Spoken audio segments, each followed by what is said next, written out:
الذي لازم نبينا الصادق الأمين لتبليغ الرسالة وإخراج البشرية من الظلمات إلى النور وهدايتهم سبل السلام برحاب مسجد الحسن الثاني، المنارة البديعة والمعلمة الفريدة.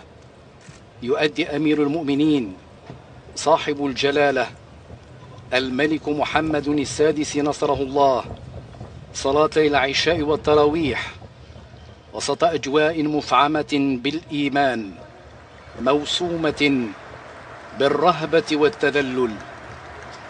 قد غمرنا المولى عز وجل في هذا الشهر بفضائل عظيمة ونفحات جليلة وخير عميم، وجعله شهر تزكية للمؤمنين بالصيام والقيام وتلاوة الذكر الحكيم، وخصه بليلة مباركة العبادة فيها خير من عبادة 1000 شهر، ويكفيها شرفا ويكفيها تعظيما ويكفيها رفعة أن الله تعالى أنزل فيها القرآن الكريم المعجزة العظمى والحجة البالغة لرسوله الكريم صلى الله عليه وسلم.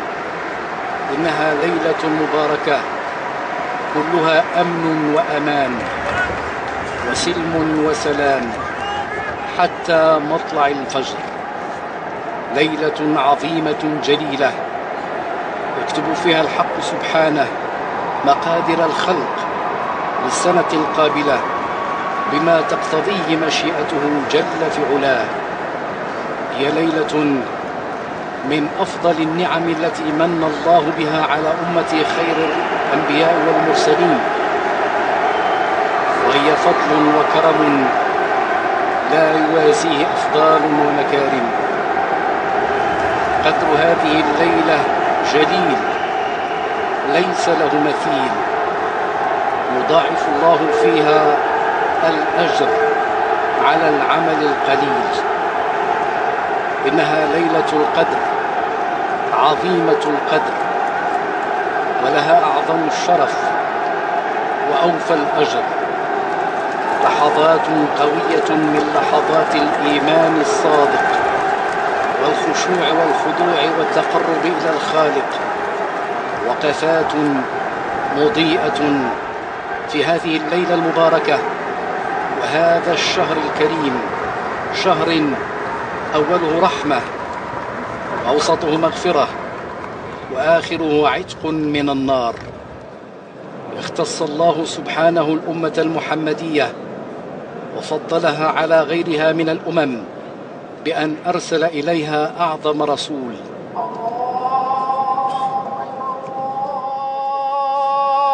الله أكبر. أشهد أن لا إله إلا الله. أشهد أن محمد رسول الله. حي على الصلاة، حي على الفلاح، قد قامت الصلاة. الله أكبر، الله أكبر. لا إله إلا الله. له الملك وله الحمد. الله أكبر، الله أكبر.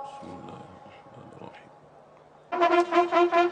ليلة القدر ليلة عظيمة دعينا للتعرض لنفحتها والإكثار من التعبد والتذلل لله عز وجل طلبا للرحمة والمغفرة. ليلة القدر ليلة عظيمة اصطفاها الباري تعالى لينزل فيها إلى السماء الدنيا أقدس كتبه ومعجزة رسالته الخاتمة القرآن الكريم.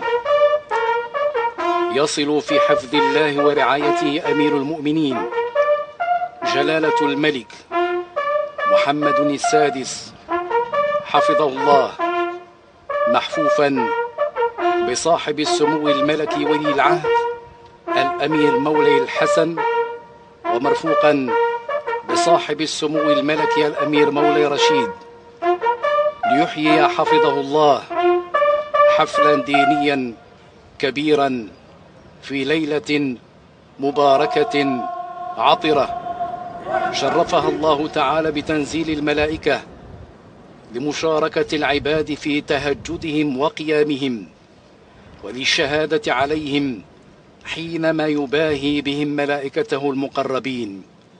ليلة يتنزل فيها جبريل عليه السلام ليتفقد أحوال خير أمة أخرجت للناس، وهو الملك الأمين على الوحي